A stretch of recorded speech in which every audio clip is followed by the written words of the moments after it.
Visalaandhra news. ముందుగా headlines చూద్దాం. Manipur to Mumbai Rahul Gandhi మరో యాత్ర. 29 నుంచి ఆరోగ్యశ్రీ సేవలు నిలిపివేస్తాం. ప్రైవేట్ ఆసుపత్రుల అసోసియేషన్ హెచ్చరిక. అమెరికాలో రోడ్డు ప్రమాదం, 5 అమలాపురం వాసులు మృతి.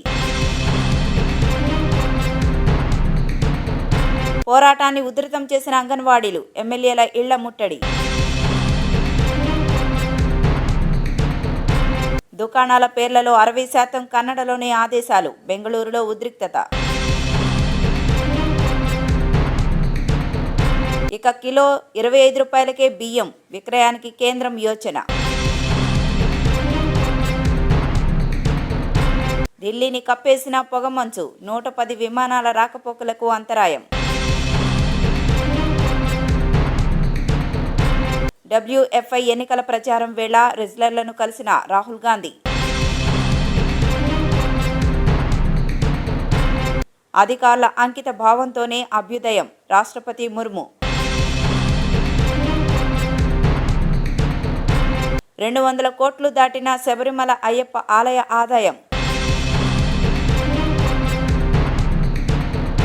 రేషన్ కార్డుల జారీ నిరంతర ప్రక్రియ, తెలంగాణ సీఎం రేవంత్ రెడ్డి. సింగరేణిలో గుర్తింపు సంఘం ఎన్నికలు. ఇజ్రాయెల్ ఎంబసీ సమీపంలో పేలుడు, సీసీటీవీ కెమెరాకు చిక్కిన అనుమానితులు. SBI అమృత్ కలష్ గడువు పొడిగింపు, FD వడ్డీ రేట్ల పెంపు.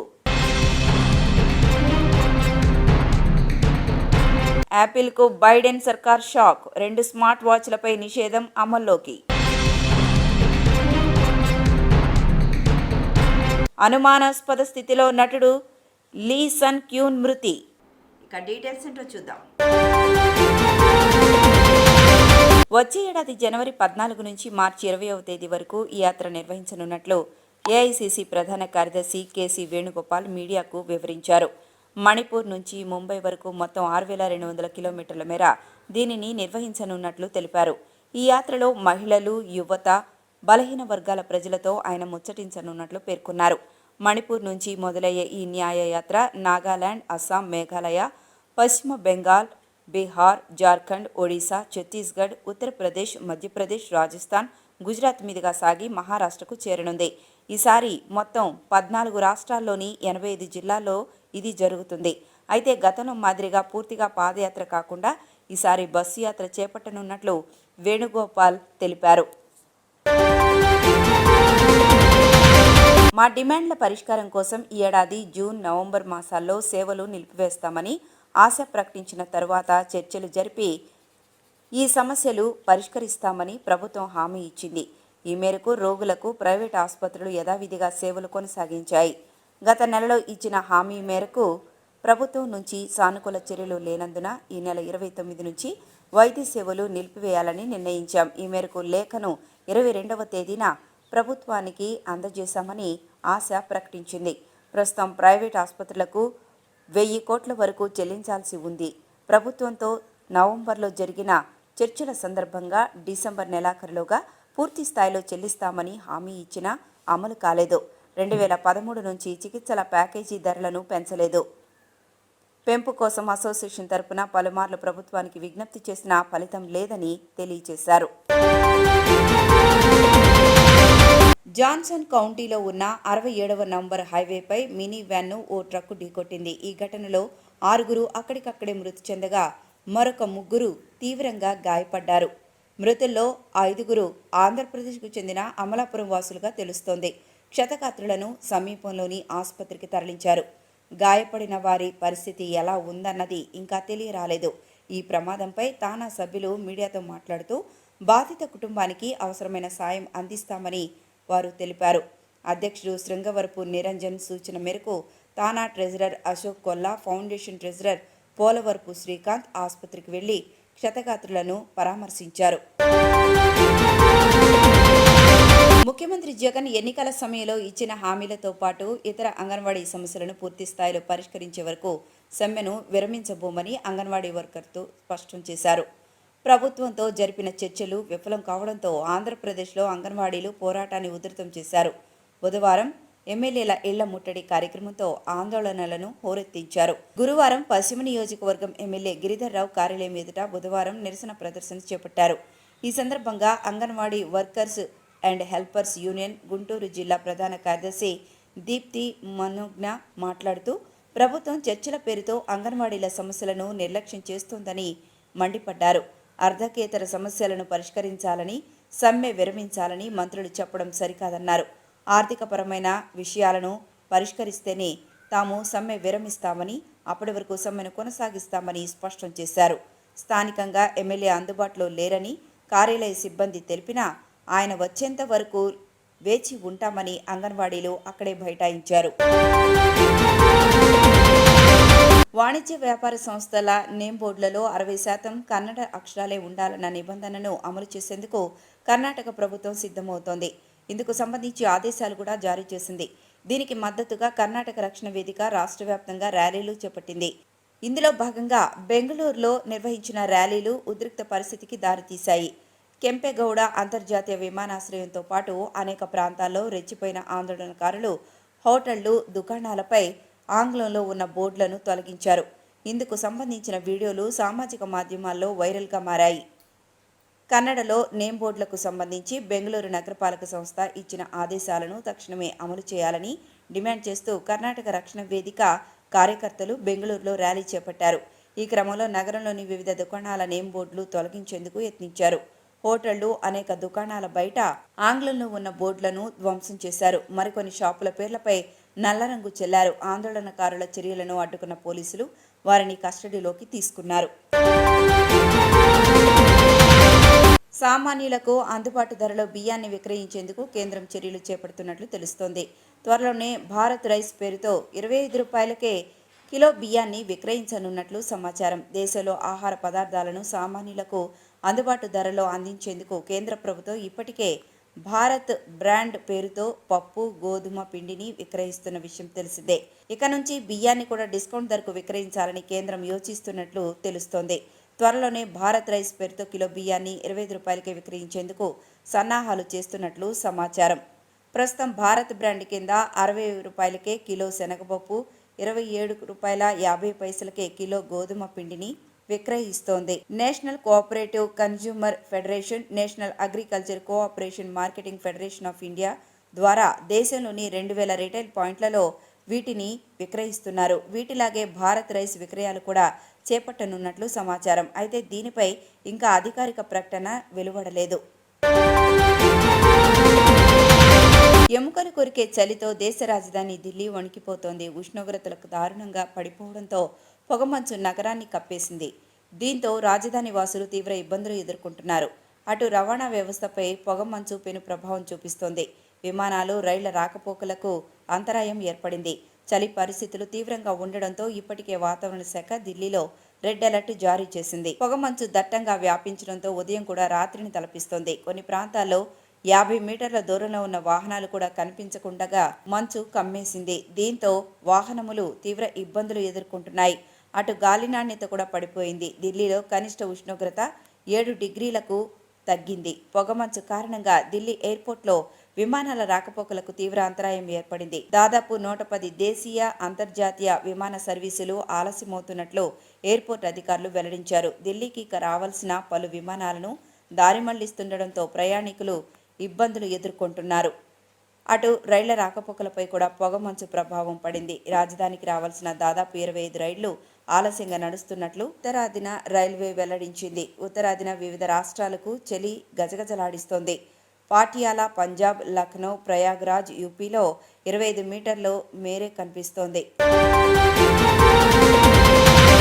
కాంగ్రెస్ అగ్రనేత రాహుల్ గాంధీ బుధవారం ఉదయం రెజ్లర్లతో భేటీ అయ్యారు. ఆయనతో సమావేశమైన వారిలో ప్రముఖ రెజ్లర్ ఐజరంగ్ పునియా కూడా ఉన్నారు. హర్యానాలోని జజ్జర్ జిల్లాకు చెందిన వీరేందర్ అఖాడాలో వారి సమావేశం జరిగింది. క్రీడాకారులను లైంగికంగా వేధించినట్లు ఆరోపణలు, ఆ తర్వాత ఎన్నికల వ్యవహారంతో భారత రెజ్లింగ్ సమాఖ్య చుట్టూ వివాదాలు ముసురుకున్న తరుణంలో ఈ పరిణామం చోటు చేసుకుంది. దీనిపై పునియా మీడియాతో మాట్లాడారు. ఆయన మా రెజ్లింగ్ రొటీన్ను చూపించేందుకు వచ్చారు. మాతో పాటు రెజ్లింగ్ కూడా చేశారు అని తెలిపారు. సంజయ్ ఎన్నికపై ఆవేదన వ్యక్తం చేస్తూ ఇప్పటికే సాక్షి మాలిక్ ఇటీవల జరిగిన రెజ్లింగ్ సమాఖ్య ఎన్నికల్లో మాజీ అధ్యక్షుడు బీజేపీ ఎంపీ బ్రిజ్ భూషణ్ సింగ్ సన్నిహితుడు సంజయ్ సింగ్ విజయం సాధించారు.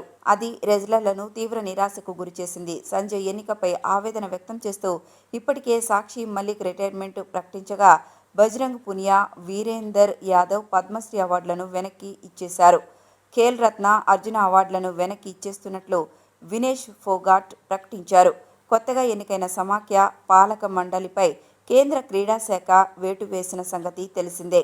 అండర్-15, అండర్-20 జాతీయ రెజ్లింగ్ పోటీలను హడావిడిగా నిర్వహించేందుకు సిద్ధం కావడాన్ని తప్పుపడుతూ ఈ నిర్ణయం తీసుకుంది. గాంధీజీ ప్రబోధించిన అంత్యోదయ సూత్రాన్ని దృష్టిలో ఉంచుకొని నిరుపేదల అభ్యున్నతికి ప్రభుత్వాధికారులు అంకితమవ్వాలని రాష్ట్రపతి ద్రౌపది ముర్ము అన్నారు. బుధవారం ఆమె పిలుపునిచ్చారు. వారి నిజాయితీ, చిత్తశుద్ధి, శ్రమ ఆ దేశాభివృద్ధికి కీలకమవుతాయని తెలిపారు.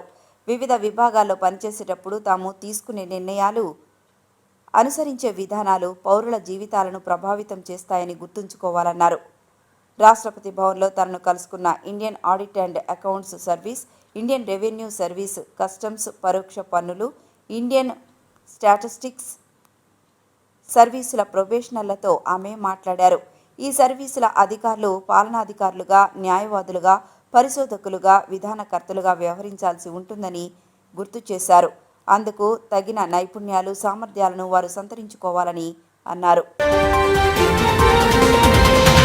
కేరళలోని శబరిమల అయ్యప్ప స్వామి ఆలయ ఆదాయం ఈ సీజన్లో 200 కోట్లు దాటింది. ఈ నెల 25 వరకు 204.30 కోట్లు ఆదాయం సమకూరినట్లు ట్రావెన్కోర్ దేవస్థానం బోర్డు బుధవారం తెలిపింది.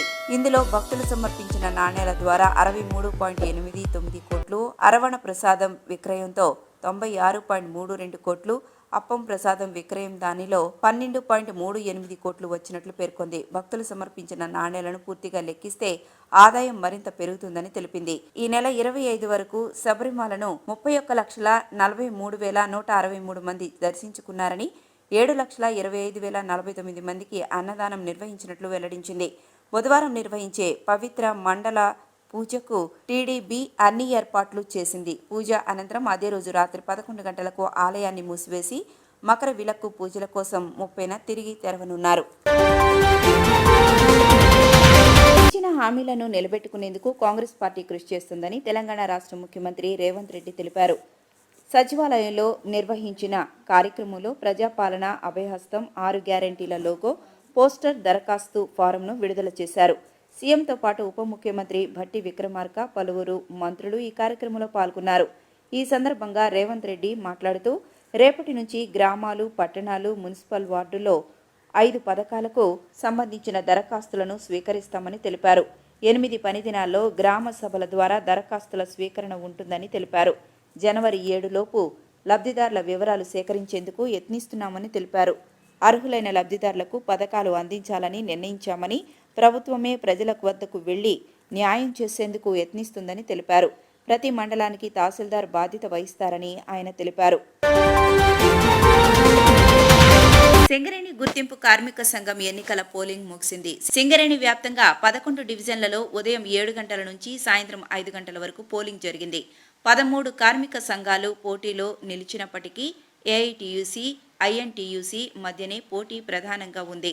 కార్మికులు ఉత్సాహంగా ఈ పోలింగ్లో పాల్గొన్నారు. సింగరేణి విస్తరించి ఉన్న పెద్దపల్లి, మంచిర్యాల, కుమరం భీం, ఆసిఫాబాద్, భూపాలపల్లి, భద్రాద్రి కొత్తగూడెం జిల్లా, ఖమ్మం జిల్లాల్లో పోలింగ్ ప్రశాంతంగా జరిగింది. మొత్తం 39,775 మంది కార్మికులు తమ ఓటు హక్కును వినియోగించుకునేందుకు 84 పోలింగ్ కేంద్రాలు ఏర్పాటు చేశారు. ఎన్నికల విధుల్లో 700 మంది సిబ్బంది పాల్గొన్నారు.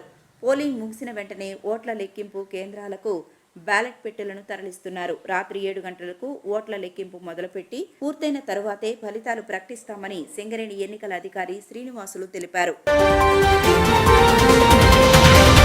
దేశ రాజధాని ఢిల్లీలోని ఇజ్రాయెల్ రాయబార కార్యాలయం సమీపంలో పేలుడుకు సంబంధించి కీలక ఆధారాలను దర్యాప్తు బృందాలు సేకరించాయి.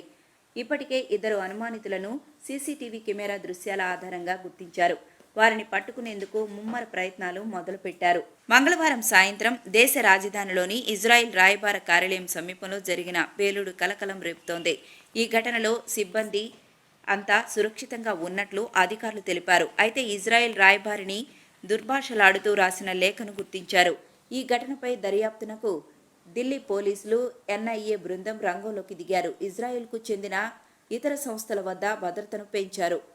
తమ రాయబార కార్యాలయం సమీపంలో పేలుడుపై ఇజ్రాయెల్ జాతీయ భద్రతా మండలి స్పందించింది. దీనిని ఉగ్రదాడిగా అనుమానించింది. ఈ ఘటన నేపథ్యంలో భారత్లోని తమ పౌరుల భద్రతపై ఆందోళన వ్యక్తం చేసింది. జాగ్రత్తగా ఉండాలంటూ పౌరులకు సూచనలు చేసింది. ఈ వార్తలు ఇంతటితో సమాప్తం. నమస్కారం.